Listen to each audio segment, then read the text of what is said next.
정보가 굉장히 많죠. 많다 못해서 흘러넘치는 세상인 것 같습니다. 내가 가지고 있는 각 정보와 생각들을 자유롭게 공유하며 나눌 수 있고, 또 사실 우리가 원하는 정보가 있다면 예전처럼 그렇게 어렵게 구하지 않더라도 유튜브나 SNS나 책이나 좀 강연들, 여러 가지 도구들을 통해서 우리는 그 정보들을 쉽게 또 얻을 수 있는 것 같습니다. 여러 가지 많은 도구들이 그러한 정보와 신념, 생각들을 공유할 수 있는 장을 만들어주고 있죠. 그래서 작게는 유튜브엔 정말 정보가 흘러 넘칩니다.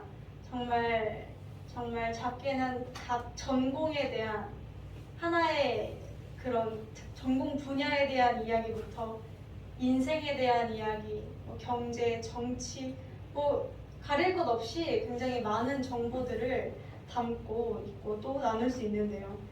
그리고 어느 순간 이렇게 나의 의견, 나의 신념, 나의 생각들을 자유롭게 말할 수 있는 이 시대에 세상은 어느 순간 우리에게 이러한 가치관을 심어준 듯합니다. 어떤 가치관이냐면요. 이렇게 많은 신념과 많은 생각과 많은 정보와 많은 가치관들이 존재하는데 이 중에 어떤 것 딱 하나를 진리라고 꼽기엔 좀 애매하지 않아?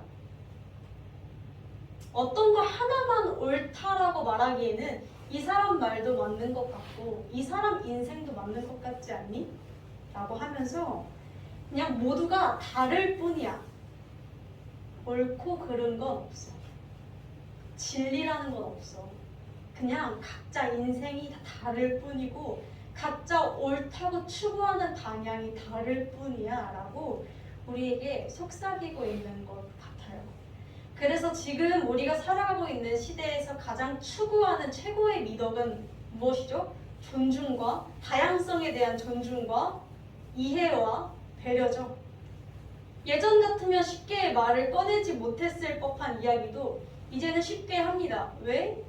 나의 생각을 존중받아야 하니까요. 또 다른 어떤 사람이 자신의 무언가를 공개했을 때 비난할 수 없죠, 함부로. 왜 존중해야 한다라는 그런 기본 마인드가 가치관들이 깔려있는 시대가 지금 우리가 살아가고 있는 시대인 것 같아요. 우리가 지금 살아가고 있는 이 시대는 그것을 굉장히 강조합니다. 내가 내 인생의 주체가 되어서 내가 옳다고 생각하는 신념을 가지고 살아가는 것이 가장 옳다, 가장 합리적이고 가장 올바르다라고 이야기를 합니다.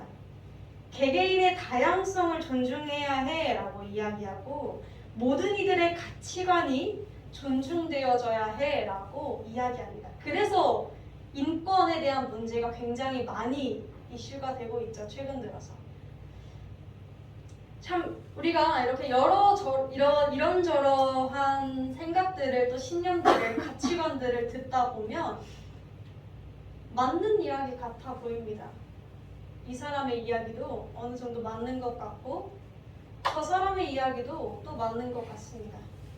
그래서 모든 적당히가 참 좋아 보이는 세상인 것 같아요.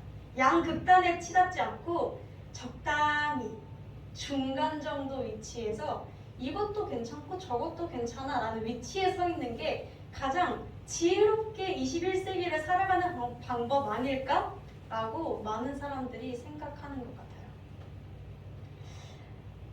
그런데 물론 너무 좋아요. 다른 사람을 존중하는 것과 이해하는 것과 개개인의 다양성을 추구하는 것과 너무 좋아요. 너무 좋은데 우리가 신앙인들이 이러한 세상 가운데에서 문제에 빠질 때가 있어요. 어떤 문제에 빠지냐면 무엇이 옳은지 분간하기가 어렵다는 겁니다.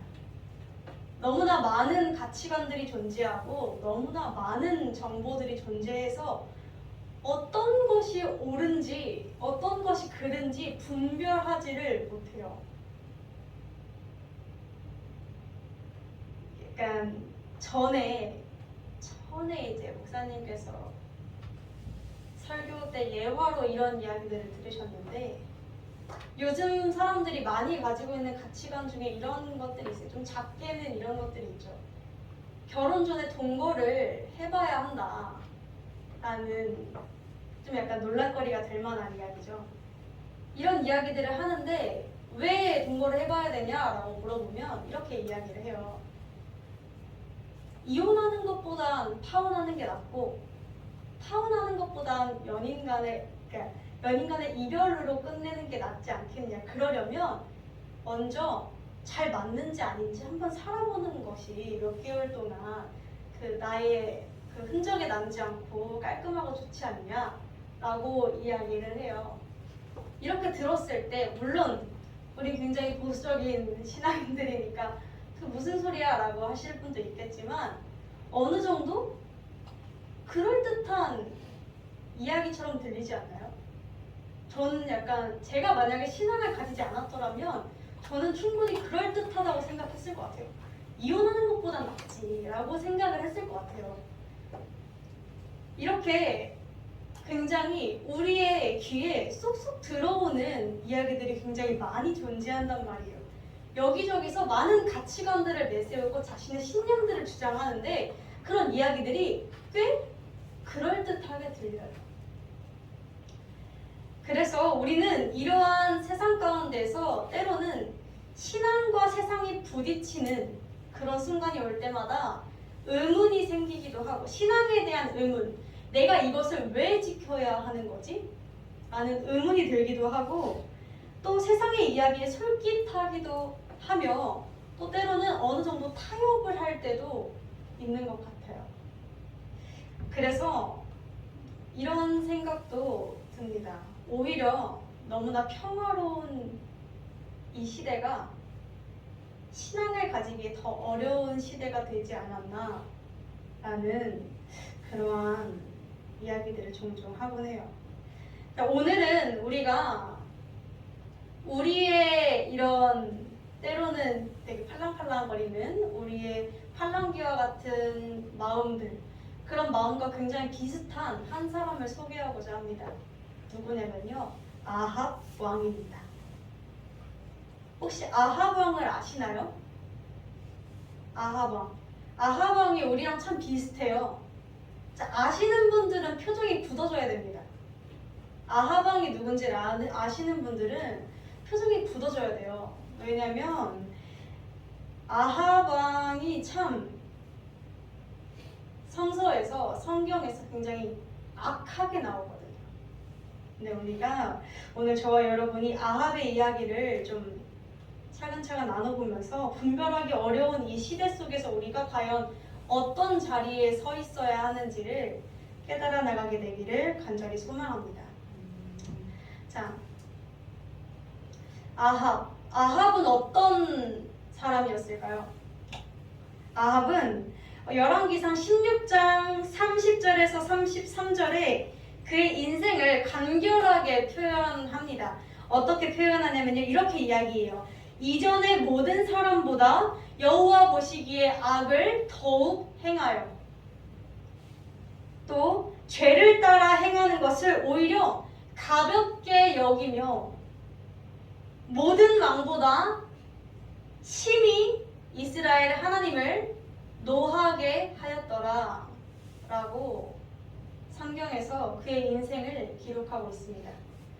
아합은요, 하나님 보시기에 다른 우상 숭배했던 왕들보다도 더욱 더 악하게 악을 더욱 행하고 죄를 가볍게 여겨서 다른 모든 왕들보다 심하게 하나님을 노하게 했던 인물이었습니다. 자, 두 번째로 또 어떤 인물이었냐면요, 아합은 그래서 이렇게 악한 사람이었어가지고 구약에 등장하는 이스라엘 왕들 있잖아요. 왕들의 반면교사로 사용됐어요. 쓰임을 받았어요. 그래서 이렇게 성경에 등장해요. 역대하 21장 13절에 아하시아 왕이 등장하는데 이렇게 이야기합니다. 아하시아도 아합의 집 길로 행하였으니 아합의 집같이 악을 행하였으니, 또 22장 3절에서 4절에 아합의 집의 가르침을 따라 악을 행했다. 아합의 집이 음행하듯이 음행했다. 그러니까 뭔가 모든 왕들이 죄를 저지를 때마다 어떤 말이 있냐면 아합처럼 행했다. 아합의 집의 길을 따랐다라고 그 기준점이 됩니다. 다윗 왕은요. 다윗의 집을 따라 하나님에게 올바르게 섰다라고 굉장히 좋게 기준점이 되어요. 그런데 아합은 정말 그 반대로 악한 불순종의 기준점이 되어버립니다. 자, 그리고 오늘 본문 말씀 이전에 20절에서 24절까지 말씀을 제가 새언어 성경으로 읽어드릴게요. 어떤 얘기냐면 하나님께서 아합에게 이야기하셨던 내용입니다. 뭐라고 말씀하시냐면요. 너는 죄의 목숨을 팔아가면서까지 악을 저지른다. 너에게 그래서 나는 너에게 재앙을 내려서 너를 쓸어버릴 거야. 아합 가문에 속한 사람들은 성 안에서 죽으면 개들이 너의 피를 핥을 것이고 성 바깥에서 죽으면 새들이 너의 몸을 쪼아서 그 죽음이 비참하게 죽을 것이다. 엄청난 저주를 받습니다. 아합의 집이. 실제로 그의 말로는 굉장히 비참했습니다. 왕이었는데 그 왕의 말로가 어땠냐면요. 전쟁 중에서 죽었는데 화살을 맞고 죽었어요. 죽었는데 그의 피를 개들이 핥습니다. 비참하죠. 이 아합왕을 잘 모르시는 분들도 좀 있을 것 같아요. 근데 이제 이 아합왕이 동실의 사람이 누구냐면 엘리야 선지자예요. 엘리야 선지자랑 동실, 그러니까 이런 느낌이에요. 선지자랑 왕은 달라요. 선지자랑 왕은 달라요. 왕은 왕이고 선지자는 제사장, 선지자, 목사님 이런 라인이에요. 이런 라인인데, 자, 아합 왕이 왕으로 서 있을 때 선지자가 엘리야였어요. 근데 이 둘이 되게 비교를 많이 당해요. 아합 왕은 엘리야를 뭐라 부르냐면, 야, 이 원수야. 이게 좋게 말해서 원수지 아마 이 당시 욕이었을걸요. 원수라고 표현하고 그 열왕기상에 굉장히 많은 부분을 열왕기상은 사실 왕들이 되게 많이 나오거든요. 근데 그 중에 아합 왕이 굉장히 많은 비중을 차지해요. 엘리야랑 계속 붙고 또 붙는 그거에 많이 나오는데 엘리야랑 항상 양극단에 서 있는 사람이에요. 엘리야는 하나님께 사용받았던 사람, 아합은 철저하게 하나님의 진노를 샀던 사람. 자, 이렇게까지 굉장히 성경 속에서 아합은 지독한 악인으로 기록되어져 있습니다. 자, 그렇다면 아합은 대체 왜 뭘 얼마나 잘못했길래 이렇게 죄의 기준점이 되어버렸던 것일까요? 하나님의 진노를 받으며 악인으로서 기록이 되어 있는 걸까요? 아합은 대체 어떤 사람이길래? 과연 악한 인간이라는 걸까요? 정말 못돼 먹은 사람들이라서 그럴까요? 자, 그렇다면 하나님의 사용하심을 받았던 엘리야는 특별히 선한 사람이어서 하나님께 그렇게 사랑을 받았을까요?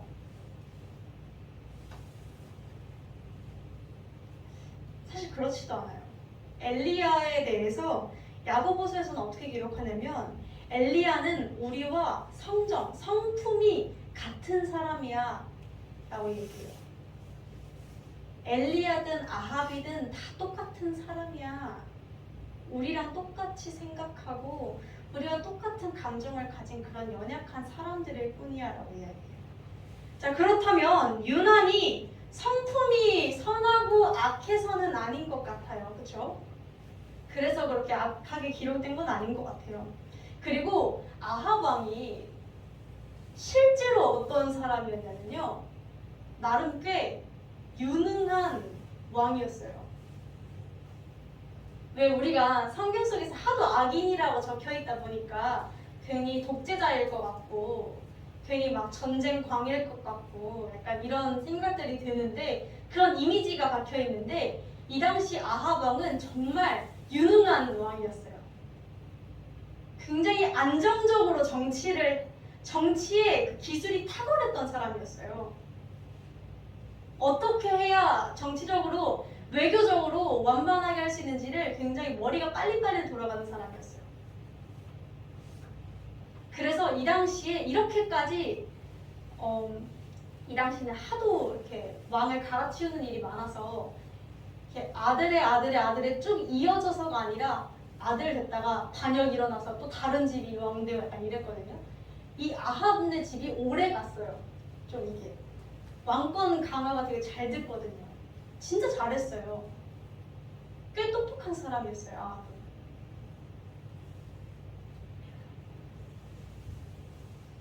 그리고 아합의 이야기 이전의 이야기를 제가 들려드릴게요. 이 이야기를 듣고 이 사람이 과연 그렇게까지 악한 사람이었을까 한번 생각해보세요. 자, 어떤 이야기가 있냐면 이런 이야기가 있습니다.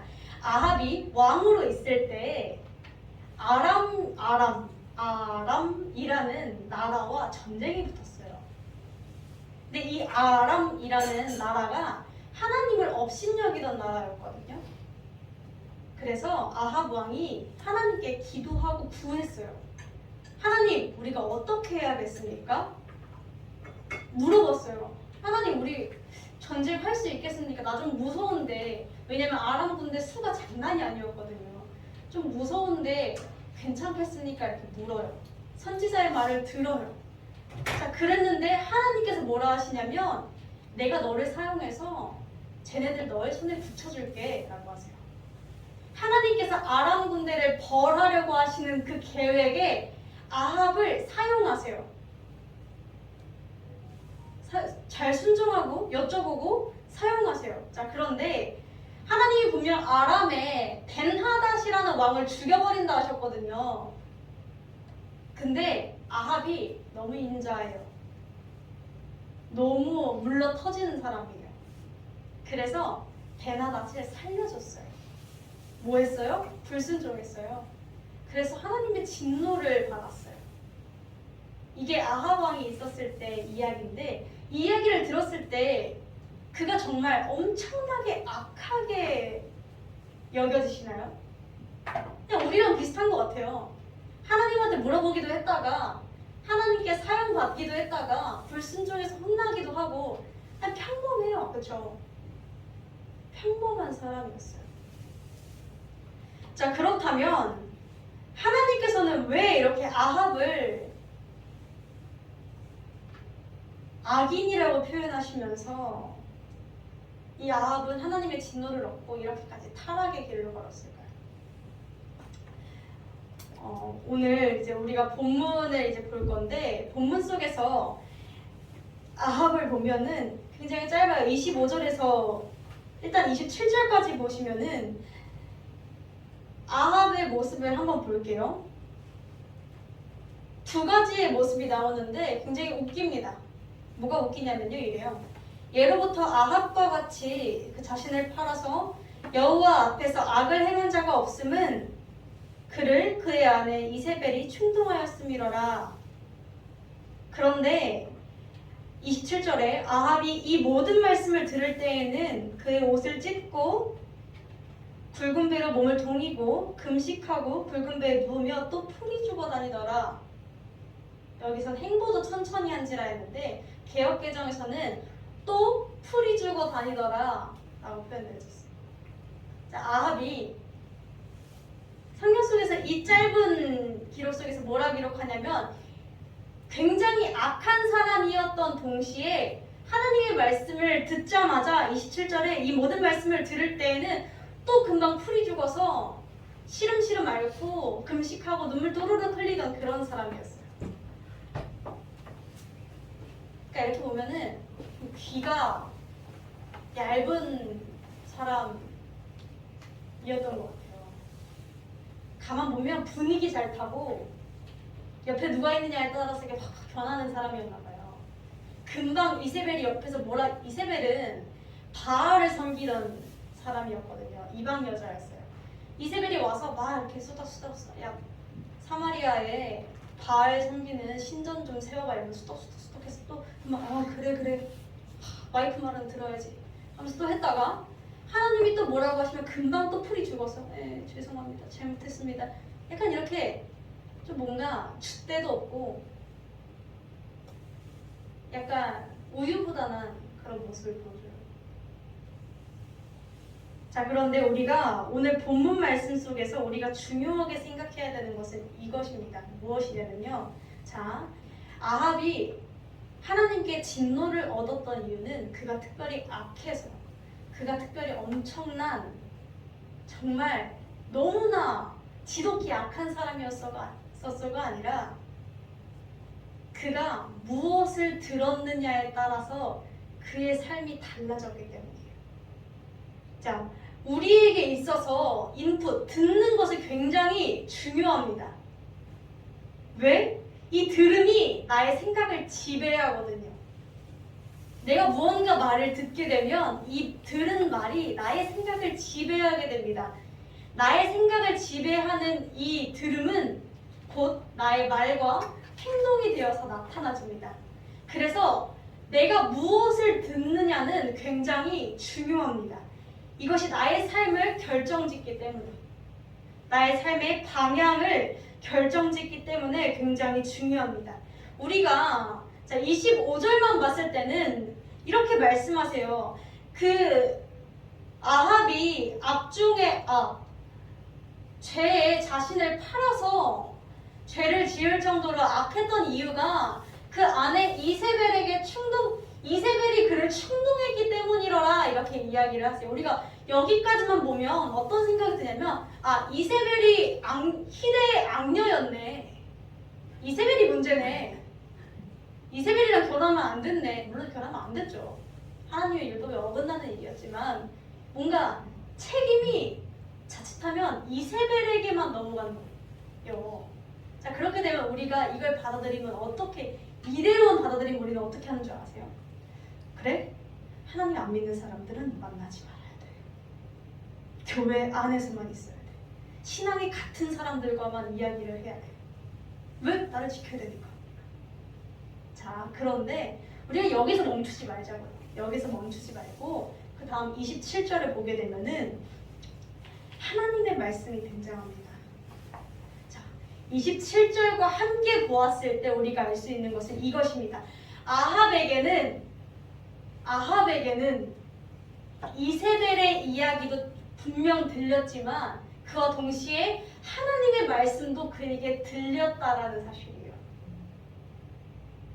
하나님의 말씀이 끝없이 그에게 임하고 있었다라는 겁니다. 그것을 우리가 기억해야 돼요. 중요한 것은 아합은 이세벨의 이야기와 하나님의 이야기가 동시에 들려오는 가운데에서 그가 선택한 것이 이세벨의 생각이었을 뿐입니다. 바알의 가치관이었을 뿐입니다. 동시에 들려오는 상황 속에서 하나님의 말씀 듣기를 선택하지 않고 하나님의 말씀을 받아들이지 않고 듣지 않고 이세벨의 이야기 듣기를 선택했다는 것이죠.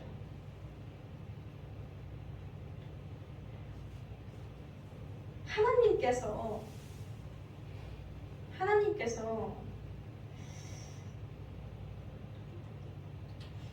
우리에게는 자유의지라는 걸 주셨습니다. 하나님이 우리를 약간 기계처럼 받아놓고 하나님을 사랑할 수밖에 없게 만들면 우리가 지옥도 안 가고 참 좋을 텐데 하나님께서 우리에게 자유의지라는 것을 주셨습니다. 세상 속에 섞여 살아가면서 하나님의 말씀도 들려오고 세상의 이야기도 들려오는데 내가 어떤 길을 선택할지 스스로 결정 내릴 수 있도록 그 권한을, 자유를, 그 신뢰의 기반에, 그 믿음의 기반이 되는 자유를 우리에게 허락하셨어요. 자, 근데 그렇다고 해서 이 자유를 마음대로 사용해도 되느냐? 그건 아니죠. 왜 아니냐면 비유를 들자면 이런 거예요. 약간 연인이나 부부 사이에서 가장 바람직한 관계는 어떤 관계일까요? 뭐 약간 A 커플은 이런 커플이 있어요. 자, 너는 요새 뭐 깻잎 논쟁이 많으니까요.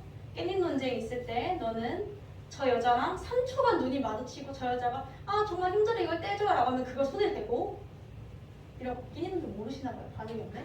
딴 얘기할게요.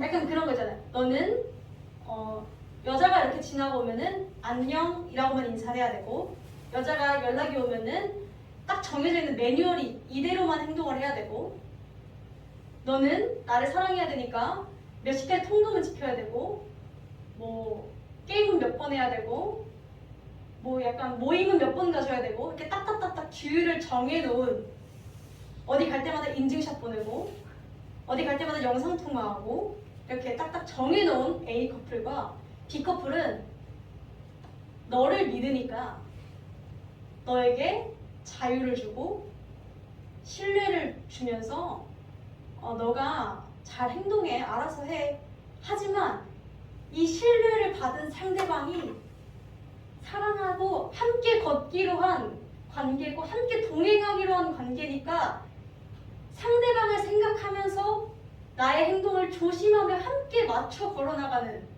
신뢰를 깨트리지 않기 위해서 서로 노력하는 이 윈윈의 관계, 이 B커플이 있다면 우리는 당연히 B커플이 조금 더 바람직한 사람과 사람 간의 관계라고 볼 수 있을 것입니다. 하나님과 우리와의 관계도 마찬가지예요. 하나님께서 우리에게 자유의지라는 것을 주셨는데 이것은 너네 멋대로 살아라가 아니라 너를 그만큼 믿어줄 테니 나와 함께 걷기로 하고 함께 동행하자고 하지 않았니? 그러니 내가 이만큼 너에게 신뢰를 줄 테니 너도 나를 사랑하며 신앙을 감당해서 함께 걷자라고 하시는 것이 주님의 뜻인 줄로 믿습니다. 우리가 삶 속에서는 굉장히 수많은 이야기들이 들려와요. 분명 수많은 가치관들이 들려옵니다. 뭐 약간 그런 거 있잖아요. 저번에 다현 성도님이 새벽기도 올 때인가 어떤 편의점에서 아저씨가 뭐 그런 거 물어봤다고 했어요. 제가 기억하는 게 맞나 모르겠는데 하나님이 살아계시면 이 세상에 악은 왜 있고 이 세상에 범죄는 왜 일어나고 이런 얘기들이나 우리가 굉장히 쉽게 당황하는 이야기들 있잖아요. 진화론, 창조에 관한 이야기들 대답 잘 못하는 것도 있잖아요. 우리가 약간 그거는 우리가 성경 속에서 이렇게 얘기했는데 라고 되게 우물쭈물하게 되는 많은 이야기들 굉장히 많이 들려올 거예요. 살면서 부딪힐 겁니다. 자, 그런데 많은 이야기들이 들려올 텐데 제가 이런 이야기들 뿐만이 아니라 다양한 내 삶의 방향을 결정짓는 이야기들이 삶의 경험에 대한 조언들이 굉장히 많이 들려올 텐데 우리가 그러나 생각해 보아야 하는 것은 이것입니다. 그렇게 수없이 많은 정보를 얻을 수 있는 이때에 수없이 많은 가치관과 이야기들이 들려오는 이때에 나는 그 수많은 이야기들 중에 나의 생각을 지배하는 이야기는 하나님의 말씀인가? 그들의 생각인가? 유튜브에서 얻은 정보인가? 하나님의 말씀이 물론 유튜브에서 얻은 정보도 굉장히 유익하죠. 그러나 내 생각, 내 모든 중심을 지배하고 있는 것이 세상에서 얻은 정보인지 하나님의 말씀 속에서 주신 지혜인지를 살펴보고 우리가 고민해 봐야 하는 줄로 믿습니다. 오늘 나는 무엇을 듣고자 하는가? 옆 사람의 경험과 조언인가? 내가 무엇을 선택하고자 할 때, 내가 어떤 행동을 결정짓고자 할 때 나는 하나님의 말씀을 듣고자 하는가? 옆 사람의 조언을 듣고자 하는가? 이것이 옆 사람의 조언을 듣지 말라는 얘기가 아니라 내가 무엇에 의존하고 있는지를 봐야 한다는 것입니다. 어떤 이야기들을 들었을 때 내가 안심되는 이야기들이 있을 거 아니에요. 내가 의지하고 있는 대상이 이야기를 해줄 때 우리는 안심이 되겠죠. 그것이 하나님의 말씀인지 옆 사람의 유튜브에서의 얻은 정보인지를 우리는 생각해 봐야 한다는 줄로 믿습니다. 그리고 우리는 나의 내면을, 나의 삶을 무엇으로 채우고 있는지를 살펴보아야 합니다. 우리는 거룩한 인풋, 거룩한 말씀으로 내 내면을 채워나가야 합니다. 하나님의 거룩하신 말씀으로 내 안을 채우고 하나님의 말씀으로 내 안을 채우면서 나의 생각을 지켜나가야 합니다. 단순히 하나님의 말씀을 내 안에 넣으면 뭐 기분이 좋고 뭐 좀 더 있어 보이고가 아니라 그것이 나를 지켜줍니다. 그렇지 않으면 너무나 혼란스러운 시대예요. 너무나 쉽게 혼돈하게 되는 시대예요. 사단은요, 굉장히 치밀한 전략을 가지고 있습니다. 사단의 관계는요, 우리가 감히 생각하지 못할 정도로 치밀합니다. 아담과 하와 이야기를 아시나요? 아담과 하와 있다가 선악과 딱 따먹고 죄를 저질렀다.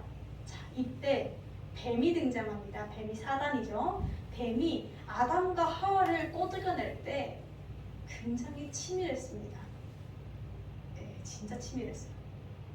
어떻게 치밀했냐면 일단 하와한테, 자, 이걸 생각해 보셔야 돼요. 아담과 하와가 있었어요. 이 중에 하나님의 말씀을 직접 들은 게 누구예요? 누군지 아세요? 아담. 직접 들은 건 아담이에요. 하와는 전달해서 들었어요. 자, 그러니까 사단이 전달해서 들은 하와한테 갑니다.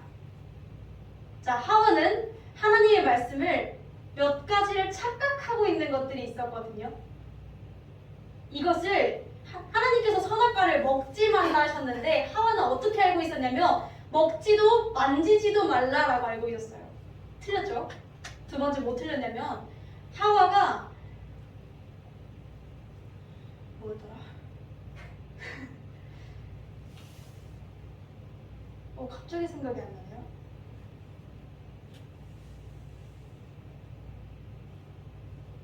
먹지도 만지지도. 하나님께서 죽을까 하노라라고 하셨는데 하와는 반드시 죽으리라 하셨는데 하와는 죽을까 하노라라고 얘기했어요. 말씀을 잘 모르고 있어요. 사단이 이걸 압니다. 이걸 알아서 이 틈을 끼어들고 가서 죽을까 하노라 하와가 얘기했더니 안 죽어라고 이야기합니다. 자, 그리고 아담에게는 어떻게 접근하냐면요, 사단이 직접 가지 않습니다. 왜? 하나님 말씀을 직접 들은 사람이거든요. 내가 직접 가면 들통날 걸 알아요. 자, 누구를 통합니까? 관계성을 이용합니다. 아담과 하와 서로 사랑했죠. 연인 간의 그 사랑. 연인이 얘기하면 뭔가 흔들리잖아요. 그러니까 그런 심리를 이용해서 아담까지 꼬드겨버립니다. 사단이 얼마나 치밀한데요. 사단이 얼마나 치밀하게 계획을 세우고 우리에게 접근하는데요. 우리의 약한 부분을 우리가 어디서 말씀을 오해하고 있는지, 어디서 말씀에 대한 그런 정보가 부족한지, 어디서 믿음이 흔들리는지, 어디서 우리가 쉽게 유혹에 넘어가는지 사단이 속속히 너무나 잘 알고 있어요. 사단은 끝없이 공격합니다. 자, 이러한 영적 싸움을 사단이 계속해서 공격하는, 우리를 하나님에게로부터 멀어지게 하는 그 공격을 우리는 어떻게 막을 것인가? 뭐 수행으로 막겠습니까? 우리가 뭐 금식한다고 사단이 오는 것을 막을 수 있겠습니까? 금식하고 다음 날도 욕하는 게 우리인데, 금식하고 나서 다음 날에 거짓말하고 욕하고 험담하는 게 우리인데, 뭐 한다고 우리가 뭐 사단을 얼마나 이길 수 있겠으며, 우리가 뭐 신앙적으로 대단한 무언가를 뭐 사역을 우리의 육적인 것으로 사단을 이길 수 없습니다. 하나님께서 우리에게 주신 유일한 무기는요, 오직 하나님의 말씀입니다. 그 말씀뿐인 줄로 믿습니다. 그렇게 우리는 여러 가지 헛된 이론들과 사상들을 오직 하나님의 말씀으로 무너뜨려야 하는 줄로 믿습니다. 사랑하는 성도 여러분, 하나님의 말씀이 진리라는 것을 믿으십니까? 정말 믿으십니까? 대답이 줄어들었어요. 한 번만 정말 믿으십니까? 믿으셔야 합니다. 자, 그런데 하나님의 말씀이 진리라는 것을 믿는다. 하나님의 말씀이 진리야 라고 믿는 것은 어떤 것이냐면요. 하나님 살아계셔. 이 정도 하나님 말씀 이거 다 맞대. 이 정도가 아닙니다. 하나님의 말씀이 진리라는 것을, 하나님만이 진리라는 것을 믿는다는 것은 어떤 것이냐면요. 신앙은요, 종교처럼 한 분야가 아닙니다. 진리라고 믿는 사람은요, 그 진리는 우리의 삶 가장 밑바닥에 가장 튼튼한 기둥에 깔아놓는 것이 진리예요. 변하지 않고 흔들리지 않는 진리, 참된 것. 자, 우리는 수없이 신앙, 하나님의 말씀을 믿는다 하고 진리라는 것을 안다고 하는데 이렇게 얘기합니다. 상황들이 닥쳐오면 내 전공이랑 신앙은 다르잖아. 분야가 다르잖아. 관계. 이 관계랑 하나님 말씀이랑 다르잖아. 이건 이거고 신앙은 신앙이지. 직장은 직장이고 신앙은 신앙이지. 자꾸 이렇게 분야를 나눠요. 아니요. 하나님의 말씀을 진리라고 믿는 사람은 나라는 사람의 세계관에 가장 밑바탕에 하나님의 말씀이 깔려 있어야 합니다.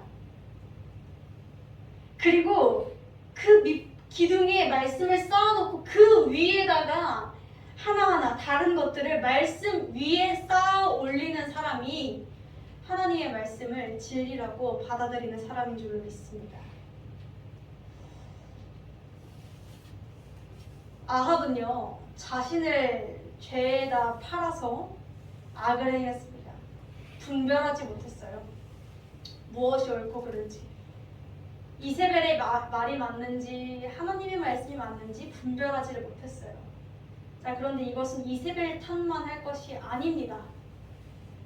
아합에게는 분명히 하나님의 말씀과 이세벨의 이야기가 동시에 들려졌기 때문에 다만 아합은 자신의 삶을, 내 가장 밑바탕 밑기둥을 하나님의 말씀이 아닌 이세벨의 이야기들로 채워갔기 때문에 그의 신앙이 무너질 수밖에 없었던 것이죠.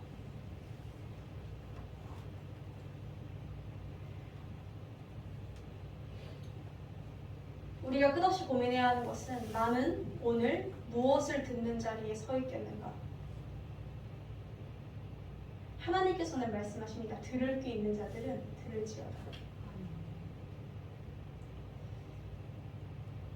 많은 가치관들이 이 세상에 존재하고 때로는 더 합리적인 가치관, 나를 성공으로 이끌어줄 것 같은 수많은 이야기들이 들려오는 이때에 그 안에서 무엇이 옳은지 그른지 분별하기 어려운 이때, 아니 도리어 옳고 그름은 없다고 말하는 이 시대 속에서 나는 무엇을 듣겠습니까?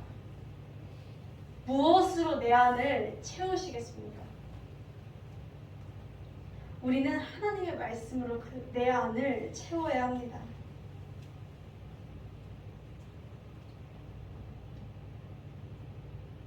너무나 아까 조금 전에 광고 시간에 목사님께서 기도 제대로 하라고 말씀하셨는데, 우리가 보기에는 코로나 이러다가 뭐 말겠지, 뭐 좀 이렇게 지나다가 어느 순간 이제 감기처럼 될 테니까 될 거야, 뭐 꽤 괜찮고 먹고 살기 좀 괜찮고, 우리가 눈에 보이기에는 이렇지만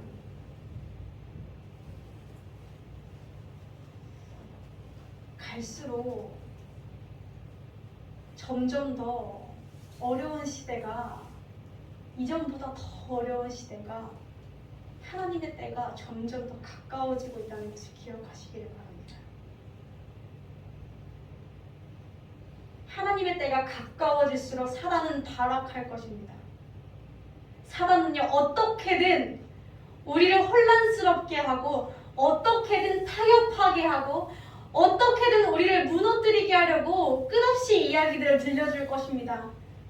다양한 사람들의 이야기들을 통해서 다양한 신념들과 가치관들을 통해서 우리들을 유혹하고 분별하기 어려운 상태로 만들어 놓을 것입니다. 그러한 시대 속에서 우리는 굳건하게 하나님의 말씀으로 서야 하는 줄로 믿습니다.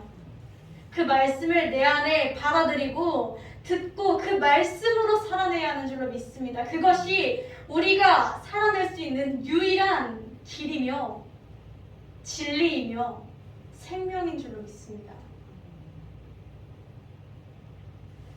그리고 또 하나는 그 흔들리지 않는 진리와 반석을 내 안에 품고 누군가에게 또다시 그 진리를 전해야 하는 줄로 믿습니다.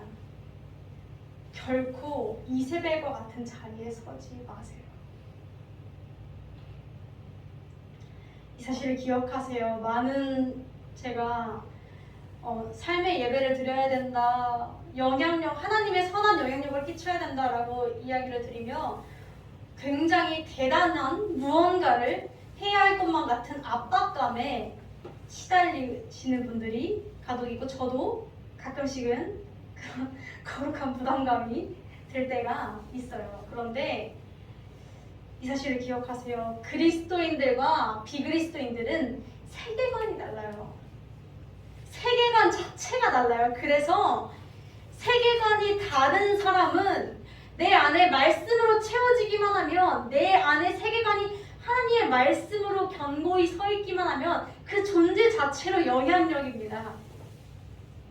그 사람이 왜? 한 가지 분야에서가 아니라 그 사람의 전 인격적인 모든 삶이 하나님의 말씀에 근거해서 시작되기 때문에 다른 이들에게, 그것을 모르는 이들에게는 적잖이 충격이 되는 것이죠. 선한 영향력을 어거지로 끼치려고 하는 것이 아니라 내 안을 하나님의 말씀으로 채워서 그것이 자연스럽게 드러나게 해야 하는 것입니다. 마지막으로 이 이야기를 하고 마치고자 하는데, 우리는 생각하기에 대화라는 것을 굉장히 가볍게 여깁니다.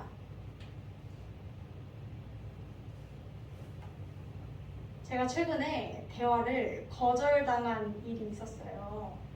그러니까 오해가 생겼는데 대화가 거절을 당한 거예요. 그런데 제가 그러고 나서 기도를 하면서 주님께서 무엇을 깨닫게 하셨냐면, 대화라는 것이 얼마나 귀한 것인지를 깨닫게 해주셨어요.